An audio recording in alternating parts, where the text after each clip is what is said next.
K സുധാകരനെ ഹൈക്കോടതി കുറ്റവിമുക്തനാക്കിയിരിക്കുകയാണ്. ജയരാജൻ പക്ഷേ പറഞ്ഞിരിക്കുന്നത് കുറ്റവിമുക്തനാക്കിയിട്ടില്ല എന്ന് ജയരാജൻ്റെ പ്രസ്താവനയുണ്ട്. കേരള പോലീസ് രജിസ്റ്റർ ചെയ്ത കേസിന് സാധ്യതയില്ല എന്ന് മാത്രമേ പറഞ്ഞിട്ടുള്ളൂ. സാറേ, ഞാൻ ചോദിക്കുന്നത് ആ സംഭവത്തെക്കുറിച്ച് എല്ലാവർക്കും അറിയാം, അതുകൊണ്ടാണ് അതിൻ്റെ വിശദാംശങ്ങളിലേക്ക് പോകാത്തത്. കെ സുധാകരൻ്റെ നില ഇപ്പോൾ അല്പം പരുങ്ങലിലാണ്. ഇപ്പോൾ ഈ കുറ്റവിമുക്തനാക്കിയ വിധി വന്നതോടുകൂടി പുള്ളി കോൺഗ്രസിൽ പഴയ പ്രതാപശാലിയായി മാറുമോ? കോൺഗ്രസിൽ രക്ഷപ്പെടുമോ പുള്ളി? അല്ല, ഇത് രണ്ടും രണ്ടാണ്. ഒന്നൊരു കേസിൽ പെട്ട് കുറ്റവിമുക്തനായി നിൽക്കുന്നു. രണ്ട്, കോൺഗ്രസിനകത്തുള്ള അദ്ദേഹത്തിൻ്റെ പ്രസക്തി. ഈ കുറ്റവിമുക്തനാക്കുന്നു എന്ന് പറയുമ്പോൾ ഇ പി ജയരാജൻ ഒരു ശല്യക്കാരനായ വ്യവഹാരിയാണ് എല്ലാ കാര്യത്തിലും. എത്ര കേസുകളിൽ അദ്ദേഹത്തിനെതിരെ വധശ്രമം ഉണ്ടായി. അദ്ദേഹം ഭാഗ്യം കൊണ്ട് രക്ഷപ്പെട്ടല്ലേ. ഈ സാക്ഷികളുടെ മൊഴി ഉൾപ്പെടെ ഉണ്ടല്ലോ. വധശ്രമം നടത്തി എന്നുള്ളത് ശരിയാണ്. 29 വർഷത്തിന് മുമ്പാണ്. അതെ, 1995. അതെ, ഈ പശുവും ചത്ത് മോരിലെ പുളിയും പോയി എന്ന് പറഞ്ഞതുപോലെ 29 വർഷം ഒരാളെ വേട്ടയാടുകയായിരുന്നു. ഇതെന്തുകൊണ്ടാണ് എന്ന് കൂടി പരിശോധിക്കണ്ടേ? കണ്ണൂർ ഇവരുടെ ഒരു ഗ്രാമം പോലെയാണ് പ്രവർത്തിച്ചിരുന്നത്. കൊലയും, ഇവർക്കെതിരായി ആരെങ്കിലും ശബ്ദിച്ചാൽ അവരുടെ വീട് ബഹിഷ്കരിക്കുക, കല്യാണത്തിന് പോകരുതെന്ന് പറയുക, അങ്ങനെയൊക്കെ ചെയ്തിരുന്ന ഒരു നാട്ടിലാണ് കെ സുധാകരൻ ചെന്ന് കോൺഗ്രസിൻ്റേതായ ഒരു കൊടി നാട്ടിയത്. എന്ന് മാത്രമല്ല, ജനങ്ങളുടെ പിന്തുണ കിട്ടുകയും ചെയ്തു, പലരെയും ജയിപ്പിക്കുകയും ചെയ്തു. എന്നിട്ട് BJPയിലേക്ക് പോയ അബ്ദുള്ള കുട്ടിയെ പോലും സുധാകരൻ കൂട്ടുനിന്നാണ് ജയിപ്പിച്ചത്. ആ സുധാകരൻ ഇവർക്ക് കണ്ണിലെ കരടായിരുന്നു. സുധാകരനെ കൊല്ലാൻ വേണ്ടി എത്രയോ ശ്രമങ്ങൾ നടത്തി. സുധാകരൻ ഇങ്ങനെ സഞ്ചരിച്ചു കൊണ്ടിരുന്നപ്പോൾ സുധാകരനെതിരെ ബോംബെറിഞ്ഞു. ആ ബോംബെറിഞ്ഞതിൽ സീറ്റിൻ്റെ പുറകിലിരുന്ന സൂട്ട് കേസിൽ തട്ടി പോയി. പിന്നെ എനിക്കറിയാവുന്ന മാതൃഭൂമിയുടെയോ മറ്റോ ലേഖകനാണെന്ന് തോന്നുന്നു, ഷൊർണൂറോ കോയമ്പത്തൂരോ ഉള്ള ഒരു ലേഖകൻ ഇവരെ ആളറിയാതെ ബോംബെറിഞ്ഞ് അയാൾ ഗുരുതരമായി പരിക്കേറ്റ് ദീർഘകാലം ആശുപത്രിയിലായിരുന്നു. ഈ നാൽപ്പാടി വാസു ഒക്കെ കൊല്ലപ്പെട്ടതെന്ന് അതിനകത്തുണ്ടല്ലോ. നാൽപ്പാടി വാസു കൊല്ലപ്പെട്ടു. ഈ സുധാകരൻ തന്നെ തലമുടിനാരിഴയ്ക്ക് ആണ് രക്ഷപ്പെട്ടത്. അപ്പോൾ ഇപ്പോൾ നടന്ന കേസ് എല്ലാ കാര്യത്തിലും FIR എന്ന് പറയുന്നത് ഫസ്റ്റ് ഇൻഫർമേഷൻ റിപ്പോർട്ടാണ്. ആ FIRൽ ഓടിക്കൊണ്ടിരിക്കുന്നൊരു ട്രെയിനകത്ത് വെച്ച് ആന്ധ്രയിൽ വെച്ച് വെടിയുതിർത്ത് ഇദ്ദേഹത്തെ കൊല്ലാൻ ശ്രമിച്ചു, അത് കഴുത്തിന് വെടിയേറ്റു എന്നാണ് പറയുന്നത്. അപ്പോൾ ഇതിനകത്തൊക്കെ ഈ ഉന്നം പിടിക്കുമ്പോഴൊക്കെ ഓടിക്കൊണ്ടിരിക്കുന്ന രാജധാനി എക്സ്പ്രസ്സിൽ ആ ഉന്നമൊക്കെ പഴച്ചു പോകാം. അതുകൊണ്ടാണ് അദ്ദേഹം രക്ഷപ്പെട്ടത്. അത് സ്വാഭാവികമായി ഇങ്ങനെയൊക്കെ വരുന്ന കേസുകൾ പോലീസ് കേസെടുത്തു, അവിടെ കേസെടുത്തു, FIR എടുത്തു. അതിൽ ജയരാജനാണോ പറഞ്ഞതെന്നറിയത്തില്ല, സുധാകരനുണ്ട് എന്ന ജയരാജൻ പറയുന്നു. എങ്ങനെ ജയരാജൻ തൈക്കാട് ഗസ്റ്റ് ഹൗസിൽ ഗൂഢാലോചന നടത്തിയെന്നാണ് സാറ് നേരത്തെ പറഞ്ഞത്. സുധാകരൻ എന്ന് പറയുന്നത് സുധാകരനെതിരെ ആക്രമണങ്ങളോ, സുധാകരൻ കൊണ്ടും കൊടുത്തും വളർന്ന നേതാവാണോ? സുധാകരനെ ഒരു അടി ഇങ്ങോട്ട് അടിക്കുമ്പോൾ സുധാകരൻ 2 അടി അങ്ങോട്ട് കൊടുത്താണ് കണ്ണൂരിൽ നടത്തിയത്. അങ്ങനെ നിൽക്കാൻ പറ്റൂ. അപ്പോൾ സുധാകരന്റെ പേരിലും ഒരുപാട് കേസുകൾ, ഇത് മാത്രമല്ല ഒട്ടേറെ കേസുകൾ അദ്ദേഹത്തിൻ്റെ പേരിലുണ്ട്. അപ്പോൾ അദ്ദേഹം ശരിക്കും CPMനോട് ഫൈറ്റ് ചെയ്ത് വന്ന നേതാവ്. അവിടെ ആ സമയത്തൊക്കെ ഗാന്ധിയന്മാരായ കോൺഗ്രസ്സുകാരുണ്ടായിരുന്നു. ഇപ്പോൾ സമശീർഷനായിട്ടുള്ള രാമകൃഷ്ണൻ എന്നൊക്കെ പറയുന്ന എൻ രാമകൃഷ്ണൻ, അത് കഴിഞ്ഞിട്ടൊരു രാമകൃഷ്ണൻ ഉണ്ടായിരുന്നു, DCC പ്രസിഡൻ്റായിട്ടൊക്കെ ഉണ്ടായിരുന്ന രാമകൃഷ്ണൻ. അദ്ദേഹവും പക്ഷേ കെ സുധാകരനും തമ്മിൽ സ്വരച്ചേർച്ചയില്ലായിരുന്നു. അപ്പോൾ സുധാകരനും MV രാഘവനുമാണ് ഗൂഢാലോചന നടത്തിയത് എന്ന് CPM പറയുന്നു. ആ കേസ് ആ രീതിയിലാണ് എടുത്തിരിക്കുന്നത്. അതെ, ഈ സാക്ഷികളുടെ മൊഴിയുണ്ട്. സാക്ഷികൾ ഈ വിക്രം ചാലിൽ ശശി, അയാളാണ് 2 വട്ടം വെടിവെക്കുന്നത്. അതൊക്കെ ഒരു പഴയ ചരിത്രമാണ്. പക്ഷേ നമുക്ക് ഈ വിക്രം ചാലിൽ ശശിയുടെ മൊഴി അദ്ദേഹം പറയുന്നുണ്ട്, ഞാൻ സുധാകരൻ പറഞ്ഞിട്ടാണെന്നൊക്കെ പറഞ്ഞ് മൊഴി കൊടുക്കുന്നുണ്ട്. ഒരാൾ ചുമ്മാ അങ്ങ് പറയുമോ? പറയാമല്ലോ, അങ്ങനെ പറയാം. പലതരത്തിൽ പ്രേരിപ്പിക്കാം. നീ അല്ലെങ്കിൽ നിന്നെ കൊന്നുകളയുമെന്ന് പറയാം. അതിനകത്ത് ഒരു പ്രതിയെ ഇവർ വെട്ടിക്കൊന്നു. ഈ കൊട്ടേഷൻ സംഘത്തെ അയച്ച് ദേവരായനെയോ ദിലീപിനെ വെട്ടിക്കൊന്നു, ദിനേശനെ വെട്ടിക്കൊന്നു. അപ്പോൾ സ്വാഭാവികമായി അവിടെ നിൽക്കക്കളിയില്ല. അപ്പം അങ്ങനെ വരുമ്പോൾ ഇവരോട് പറയാം, നീ ഇയാൾ പറഞ്ഞിട്ടാണ് ചെയ്തത് എന്ന് പറയണമെന്ന് പറയാം. അങ്ങനെ ഉണ്ടാവാം, അല്ല ഉണ്ടാകാതിരിക്കാം. എന്തുമാവട്ടെ, ഇവിടെ സുധാകരൻ അവിടെ ഒരു പേടി സ്വപ്നമായി. അവരുടേതായ ഒരു സാമ്രാജ്യത്തിനകത്ത് സുധാകരൻ ചെന്ന് കോൺഗ്രസിൻ്റേതായ ഒരു പാത വെട്ടിത്തെളിക്കുകയാണ്.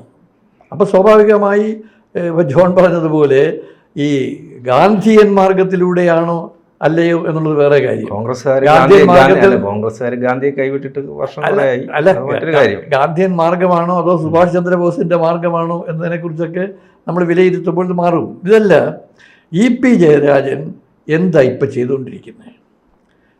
അദ്ദേഹം BJP പോകണമെന്ന് പറഞ്ഞ് കേസ് ഉണ്ടായിരിക്കുന്നു. അത് ശരിയോ തെറ്റോ എന്നറിഞ്ഞിട്ടില്ല. അദ്ദേഹം ഒരു പ്ലെയിനിൽ പോയി, ആ പ്ലെയിനിൽ വെച്ച് വഴക്കുണ്ടായി. ആ പ്ലെയിനിൽ പിന്നെ അദ്ദേഹം കയറത്തില്ല എന്ന് ശപഥം ചെയ്തിരിക്കുന്നു. അതെല്ലാം സമകാലികമായിട്ട് ഇപ്പൊ നടക്കുന്ന സംഭവങ്ങളാണ്. അതെ, പക്ഷെ ഈ കേസ് 95 നടന്ന അദ്ദേഹത്തിനെതിരെയുള്ള വധശ്രമം, അദ്ദേഹം അവിടെ വെടിയേറ്റ് തറയിൽ വീഴുകയാണ്. അദ്ദേഹം മരിച്ചു എന്ന് വിശ്വസിച്ചിട്ടാണ് ആ പ്രതി അവിടെ നിന്ന് ട്രെയിനിൽ നിന്ന് ചാടി രക്ഷപ്പെടുന്നത്. അത് നമുക്കറിയാവുന്ന സത്യമാണല്ലോ. അദ്ദേഹത്തിന് വെടിയേറ്റു, അദ്ദേഹത്തിന് മദ്രാസിൽ കൊണ്ടുവന്നിട്ടാണ് അദ്ദേഹത്തിന് വിദഗ്ധ ചികിത്സ കൊടുക്കുന്നത്. കഴുത്തിലുണ്ടാവാം. അപ്പൊ കാരണം അദ്ദേഹം മാസ്ക് വെച്ച് ആണ് ഉറങ്ങുന്നത്. അങ്ങനെയാണെന്നുള്ള രാജ്മോഹൻ ഉണ്ണിത്താൻ പോലും പറഞ്ഞിട്ടുണ്ടല്ലോ. ഒരു ട്രെയിൻ യാത്രയിൽ രാജ്മോഹൻ ഉണ്ണിത്താനും ജയരാജനും കൂടെ വരുന്ന സമയത്ത് രാജ്മോഹൻ ഉണ്ണിത്താൻ്റെ മകന് ഒരു അപകടമോ മറ്റോ പറ്റുന്നു. അപ്പോൾ ഇദ്ദേഹത്തിനൊപ്പം ഉണ്ട്, ഉറങ്ങുകയാണ് ഈ മാസ്ക് ഒക്കെ വെച്ചിട്ട്. ഈ കരച്ചിൽ കേട്ടിട്ടാണ് ജയരാജൻ എഴുന്നേക്കുന്നത്. എന്താ ഉണ്ണിത്താനെന്ന് ചോദിക്കുന്നു. ഇങ്ങനെ മോന് സീരിയസ് ആയിട്ടുള്ള ഒരു അപകടം ഉണ്ടായി. അദ്ദേഹം ഉറങ്ങാതിരുന്നിട്ട് ഉണ്ണിത്താനെ ആശ്വസിപ്പിക്കുന്നു. അതിനുള്ള ഈ പേട്ടയിൽ ഇറങ്ങിയിട്ട് അതിനുള്ള അറേഞ്ച്മെന്റ്സ്, വാഹനം ഉൾപ്പെടെ അറേഞ്ച് ചെയ്ത് കൊടുക്കുന്നു, എല്ലാ സംവിധാനങ്ങളും ചെയ്തു കൊടുക്കുന്നു. അപ്പോൾ ജയരാജൻ അങ്ങനെ ഒരു ക്രൂരനോ ദുഷ്ടനോ, നമ്മൾ പുറമേ കാണുന്ന പോലെ ദുഷ്ടനോ ക്രൂരനോ ഒന്നും അല്ല. സാറ് പറഞ്ഞ അപ്പോൾ ജയരാജന് എല്ലാ രാഷ്ട്രീയ പാർട്ടിക്കാർക്കും നേതാക്കന്മാർക്കും ഇത്തരം സംഭവം. പക്ഷേ അത് പറയുമ്പോഴും ഈ വധശ്രമം എന്ന് പറയുന്നത് അവിടെ നിലനിൽക്കുകയാണ്. അദ്ദേഹം ഫ്ലൈനിൽ കയറാതിരിക്കുന്നതോ അല്ലെങ്കിൽ അദ്ദേഹം BJPയിൽ പോകാൻ പോകുന്നതോ ഒന്നും നമ്മുടെ ഒരു വിഷയം ഇപ്പോഴല്ലാത്തതുകൊണ്ട് ഈ വധശ്രമം എന്നുള്ളത് നമുക്കിത് എങ്ങനെ ന്യായീകരിക്കാം? ഇതിവിടെ ഇ.പി. ജയരാജനെ വെടിവെക്കാൻ ശ്രമിച്ചു, അല്ലെങ്കിൽ വെടിവെച്ചു, അദ്ദേഹത്തിന് പരിക്കേറ്റു, കേസുണ്ടായി. ആ കേസ് 29 കൊല്ലമായി നീണ്ടു പോവുകയാണ്. അപ്പോൾ അതിനിടയ്ക്കാണ് MV രാഘവനെയും ഇദ്ദേഹത്തെയും കൂടി പ്രതി ചേർക്കാൻ വേണ്ടി ഇദ്ദേഹം പ്രത്യേകമായി മൊഴി കൊടുക്കുകയും പിന്നീട് സ്വകാര്യ അന്യായം കൊടുക്കുകയും ചെയ്തപ്പോഴാണ് അദ്ദേഹത്തെ പ്രതിയാക്കാൻ ശ്രമിച്ചത്. അത് തിരുവനന്തപുരം കോടതിയിലാണ്. ഇത് ആന്ധ്രയിലുണ്ടാകുന്ന സംഭവം. അവിടെ കേസെടുത്തു. കോടതി ഇപ്പോൾ അതാണല്ലോ പറഞ്ഞത്, ഒരു കേസിൽ 2 FIR പാടില്ല. അപ്പോൾ ഇത് നടക്കുന്ന ഒരു കേസല്ല. കാരണം അതൊരു ഗോൺ കേസാണ്. ഗൂഢാലോചന തെളിയിക്കണമെങ്കിൽ ശക്തമായ തെളിവ് വേണം, സാക്ഷികൾ വേണം. കാരണം അതിലൊക്കെ ഇ.പി. ജയരാജൻ പരാജയപ്പെട്ടു. ഇപ്പോൾ ഈ കുറ്റവിമുക്തനാക്കിയപ്പോൾ ഇദ്ദേഹം തന്നെ പറയുന്നു, ഞാൻ പാർട്ടിയോട് പറയും, ഞാൻ ഗവൺമെൻറ്റിനോട് പറയും, എന്നിട്ട് ഗവൺമെൻറ് അപ്പീലിന് പോകണം. ഗവൺമെൻറ് അപ്പീലിന് പോയാലും പോയില്ലെങ്കിലും ഞാനും അപ്പീലിന് പോകും. അപ്പോൾ ഇതൊക്കെ ആളുകളോട് പറയുമ്പോൾ വിശ്വസിക്കാൻ കഴിയുന്ന ഒരു കാര്യമല്ല. പിന്നെ സ്വാഭാവികമായ നടപടിക്രമമല്ലേ നടപടിക്രമം എന്ന് പറഞ്ഞ 29 കൊല്ലമായി നിൽക്കുന്ന ഒരു വ്യക്തി വൈരാഗ്യം, ഒരു വിരോധം, തുടർച്ചയായി വരുന്ന കേസുകളിൽ ചിലത് മറന്നുപോകും. എന്നെ തന്നെ എത്രയോ പേര് ആക്രമിക്കാൻ വന്നു, എൻ്റെ സ്കൂട്ടർ കത്തിച്ചു, എൻ്റെ കാറ് കത്തിച്ചു. അതൊക്കെ കേസിൻ്റെ പുറകെ അങ്ങ് പോകാൻ പറ്റത്തില്ല. കുറച്ച് കഴിയുമ്പോൾ പുതിയ കാര്യങ്ങൾ വരികയാണ്, പുതിയ രാഷ്ട്രീയ മാനങ്ങൾ വരികയാണ്. അങ്ങനെ വരുമ്പോൾ ഒരാളെ മാത്രം ഫോക്കസ് ചെയ്ത് അയാളെ തകർക്കാൻ ശ്രമിക്കുന്നു എന്ന് പറഞ്ഞാൽ ഇ.പി. ജയരാജൻ അവിടെ എടുത്തിട്ടുള്ള നടപടിക്രമങ്ങളുടെ അടിസ്ഥാനത്തിലുണ്ടായ വിദ്വേഷം ഉണ്ടാവാം. ഇദ്ദേഹത്തെ വെടിവെച്ചത് ആരാണ്, കൊല്ലാൻ ശ്രമിച്ചത് ആരാണെന്ന് തെളിയണം എന്നുള്ള ആഗ്രഹം ഇ.പി. ജയരാജൻ ഉണ്ടാകത്തില്ലേ? ഇപ്പൊ അതല്ലല്ലോ. കുറ്റവിമുക്തനാക്കിയത് വെടിവെച്ചതിന്റെ പേരിലല്ല, വെടിവെക്കാൻ പ്രേരിപ്പിച്ചു എന്നതിന്റെ പേരിൽ. അങ്ങനെ പ്രേരണാ കുറ്റത്തിന്റെ പേരിലാണെങ്കിൽ TP വധക്കേസ്, പ്രേരണ കുറ്റം ആരുടെയെങ്കിലും പേരിൽ ചെന്ന് എത്തി തെളിയിക്കപ്പെട്ടിട്ടുണ്ടോ? എന്തിന് ഒരു ഏറുപടക്കം AKG മന്ദിരത്തിൽ എറിഞ്ഞപ്പോൾ അവിടെ ഉണ്ടായിരുന്ന ശ്രീമതി അടക്കമുള്ളവർ ഞെട്ടിപ്പോയി എന്ന് പറഞ്ഞൊരു കേസുണ്ടാക്കി. അതിനൊരു തുമ്പുണ്ടായില്ല. അപ്പം ഇതൊക്കെ ഒരാളെ എതിരാളിയാണെങ്കിൽ എതിരാളിയെ തകർക്കാൻ വേണ്ടി ശ്രമിക്കുമ്പോൾ ഉണ്ടാകുന്ന ചില പാകപ്പിഴകളാണ്. ഇപ്പം ഈ കേസിലും ഒരു തുമ്പുണ്ടാവില്ല. അപ്പോൾ ഒരു വൃഥാശ്രമം, ഇനിയും ഇദ്ദേഹത്തെ കുരുക്കാൻ വേണ്ടി ഇദ്ദേഹം കുറ്റവാളിയാണ് എന്ന് സ്ഥാപിച്ചുകൊണ്ട് എന്നെ ഇദ്ദേഹം വെടിവെക്കാൻ വേണ്ടി പ്രേരണ കൊടുക്കുകയും അതിനാളുകളുമായി ഗൂഢാലോചന തിരുവനന്തപുരത്ത് വെച്ച് നടത്തി എന്ന് പറഞ്ഞു കൊണ്ടുള്ള ഒരു ആരോപണമാണ്. ഈ ആരോപണങ്ങൾക്കൊക്കെയുള്ള പ്രസക്തി എത്ര കാലം നിൽക്കും? അല്ല, ഈ ആരോപണം എന്ന് പറഞ്ഞാലും ഞാൻ ചോദിക്കുന്നത്, ഇതൊരു കേസാണ്, അത് നടന്ന സംഭവമാണല്ലോ. ഇപ്പം നാളെ നമുക്ക് പറയാൻ പറ്റത്തില്ലല്ലോ വെടിവെച്ചത് CPM-ൻ്റെ പ്രവർത്തകരാണ് ജയരാജനെ വെടിവെച്ചതെന്ന് പറയാൻ പറ്റത്തില്ല. ഇത് അന്ന് കൃത്യമായി രാഷ്ട്രീയ വൈരത്തിൻ്റെ ഭാഗമായിട്ട് അവിടെ നിരന്തരം ആക്രമണങ്ങൾ നടക്കുന്ന ഒരു കാലഘട്ടമാണ്. അതിനുശേഷവും കണ്ണൂരിൽ വലിയ പ്രശ്നങ്ങളും ഒക്കെ ഉണ്ടായിക്കൊണ്ടിരിക്കുന്നത്. ഇപ്പോഴാണ് കണ്ണൂർ CPM-ഉം കോൺഗ്രസും തമ്മിലുള്ള ഒരു ഫൈറ്റ്, അത്തരത്തിൽ ശാരീരികമായ ഫൈറ്റ് ഇല്ലാതെ പോയത്. അത് സുധാകരൻ ഒരു കാരണക്കാരനാണ്. അല്ല, ഈ പ്രതിരോധിക്കാൻ വേണ്ടി സുധാകരൻ കൂടി ശ്രമിച്ചപ്പോൾ അവിടെ നടക്കുകയില്ല. അതാണ്. അപ്പൊ ഈ പ്രതിരോധത്തിന്റെ ഭാഗമായി, അതാണല്ലോ പ്രതിരോധം, കായികമായി ഒരാളെ നേരിടുക. അപ്പൊ എന്നെ ഒരാൾ അടിക്കുന്നു, എനിക്ക് തിരിച്ചടിക്കാൻ ശേഷിയില്ലെങ്കിൽ ഒന്നുകിൽ ഞാൻ എന്ത് ചെയ്യും, മിണ്ടാതങ്ങ് പോകും. അല്ലെങ്കിൽ ഞാൻ എന്ത് ചെയ്യും, എൻ്റെ ഏതെങ്കിലും സുഹൃത്തുക്കളെയോ അല്ലെങ്കിൽ അല്ലെങ്കിൽ ബന്ധുക്കളെയോ വിളിച്ചിട്ട് പറയും ഇങ്ങനെയാണ് സംഭവം ഉണ്ട് എന്ന് പറയും. അവരതിനകത്ത് ഇടപെടും. അതിനകത്ത് 1-2 പേർക്ക് തൻ്റെ അവിടെ ഉള്ളവരാണെങ്കിൽ തിരിച്ചടി കൊടുക്കും. ഇനി അതൊന്നും വേണ്ട, എനിക്ക് അടി കൊടുക്കാൻ ശേഷിയുണ്ടെങ്കിൽ ഞാൻ തിരിച്ചടി കൊടുക്കും. അപ്പൊ കായികമായി നേരിടുക എന്ന് പറയുന്ന ന്യായമായി ഇതിനകത്തുള്ള പരിഹാരം എന്താണ്? ഒരു FIR എടുത്തു കഴിഞ്ഞു, അതിനൊരു കേസുണ്ടായി. ആ കേസിൻ്റെ തുടർച്ചയിൽ EP ജയരാജൻ കയറി ഇടപെട്ട് അദ്ദേഹത്തെ കുരുക്കാൻ വേണ്ടി ചില ശ്രമങ്ങൾ നടത്തി, കേസ് കൊടുത്തു. അത് നീട്ടിക്കൊണ്ടുപോയി. ഇതിന് സുപ്രീം കോടതി വരെ പോയ ഒരു കേസാണ്. ആ കേസ് വന്ന് അവസാനം വീണ്ടും സുപ്രീം കോടതിയിലോട്ട് പോകാൻ. അല്ല, ഇത് വേറൊരു പണിയില്ലെങ്കിൽ ഇതെല്ലാം ചെയ്യാൻ പറ്റത്തുള്ളൂ. ഇതല്ല ഈ അദ്ദേഹത്തെ സംബന്ധിച്ച് അദ്ദേഹത്തിനെ വധിക്കാൻ ശ്രമിച്ചത് ആരാണ്, ആ ആളെ ശിക്ഷിക്കപ്പെടണം. അതൊരു കാര്യം നിങ്ങൾ പറയുന്നു. എങ്കിൽ EP ജയരാജൻ BJP പോകുന്നു എന്നും പറഞ്ഞ കേസുണ്ടായി, ഇതെല്ലാള് അതിന് ആവശ്യമായ തെളിവ് കൊടുക്കുന്നു. മറ്റൊരു വിഷയമാണ്. അല്ല, അതിലും രാഷ്ട്രീയ വിഷയമാണ്. ഏതാ രാഷ്ട്രീയ വിഷയം അല്ലാത്തത്? ഇതും രാഷ്ട്രീയ വിഷയമാണ്. രാഷ്ട്രീയമായ അല്ല, ഇത് മറ്റൊരു കാര്യം. ഇത് വ്യക്തിപരമായി അദ്ദേഹത്തിന്റെ ജീവൻ എടുക്കാൻ ശ്രമിച്ചത്,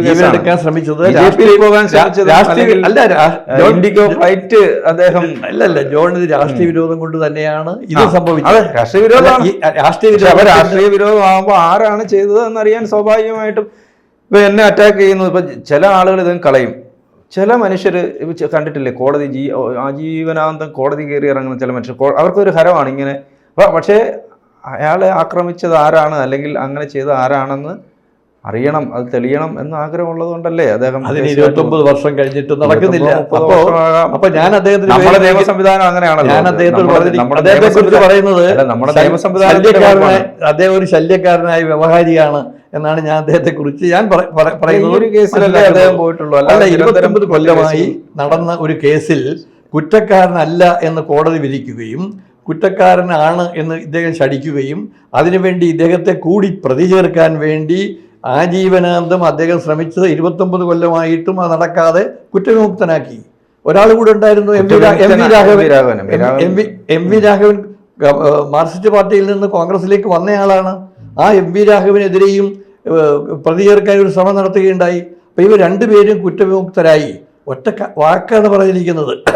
കുറ്റവിമുക്തരാക്കി എന്ന് പറയുമ്പോൾ ഈ FIR എടുത്ത് രണ്ടാമതൊരു FIR എടുത്ത് കൊണ്ടുപോകാൻ പറ്റത്തില്ല. അതാണ് അതെ, ഫസ്റ്റ് ഇൻഫർമേഷൻ റിപ്പോർട്ടിൻ്റെ അടിസ്ഥാനത്തിലാണ് കേസുകൾ മെനഞ്ഞുണ്ടാക്കുകയും അതിൽ എതിർത്തുകൊണ്ടുവരികയും പുതിയ മാനങ്ങൾ സൃഷ്ടിക്കുകയും ചെയ്യുന്ന അതാണ്.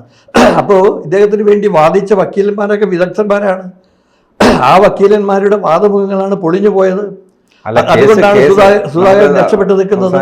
നമുക്ക് കേസ് തീരുന്നില്ല. കേസ് ജയരാജൻ സുപ്രീം കോടതിയിലേക്ക് പോകുന്നു. ഈ ഒരു FIR ഇപ്പോഴും ആന്ധ്ര പോലീസ് എടുത്ത കേസ് നിലവിലുണ്ട്. അതെ, കേരള പോലീസ് എടുത്ത കേസാണ്, അത് നിലനിൽക്കില്ല എന്ന് കോടതി പറഞ്ഞിട്ടുള്ളത്. അതെ, നമ്മൾ അവസാനിപ്പിക്കുമ്പോൾ ഈ കേസ്, അതാണ് ശരിക്കും ഞാൻ ആദ്യം ചോദിച്ചു തുടങ്ങിയത്, ഈ കേസിൻ്റെ ഈ വിധി കെ സുധാകരനെ സംബന്ധിച്ച് അദ്ദേഹത്തിൻ്റെ KPCC പ്രസിഡന്റ് സ്ഥാനം തിരിച്ചു കിട്ടുമോ എന്നുള്ളത് പോലും ആശങ്കയിലായി നിന്ന സമയത്താണ് അദ്ദേഹത്തിന് തിരിച്ചു കിട്ടിയിരിക്കുന്നത്.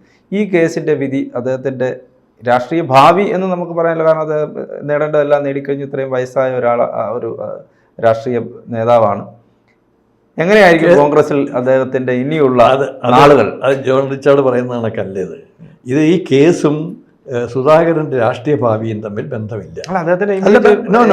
ഇപ്പോൾ നേരത്തെ അദ്ദേഹത്തിന് ഇല്ലാത്ത സപ്പോർട്ട്, അദ്ദേഹത്തിനെതിരെ ഒരുപാട് ആക്ഷേപങ്ങളും പരാതികളും കോൺഗ്രസിനുള്ളിൽ തന്നെ ഉണ്ട്. നമ്മളത് കാണുന്നില്ല, നടിക്കുന്നുണ്ടെങ്കിൽ ഈ കേസിലെ വിധി വന്നതിന് ശേഷം അദ്ദേഹത്തിന് പിന്തുണയുമായി കോൺഗ്രസ് ഒന്നടങ്കം അത് സ്വാഭാവികമാണ്. അദ്ദേഹത്തിന്റെ പിന്നിലുണ്ട്. അപ്പോൾ അത് അദ്ദേഹത്തിന് ഗുണകരമാവുമോ ഇല്ലയോ എന്നുള്ളതാണ്. ഒരു തർക്കവും വേണ്ട. 4-ാം തീയതി കഴിയുമ്പോൾ ഇത് അദ്ദേഹത്തിന് ഗുണകരമാകും എന്ന് മാത്രമല്ല, അദ്ദേഹം ഒരുപക്ഷെ KPCC പ്രസിഡൻ്റായി തുടരാനും സാധ്യതയുണ്ട് എന്നാണ് എൻ്റെ നിഗമനം.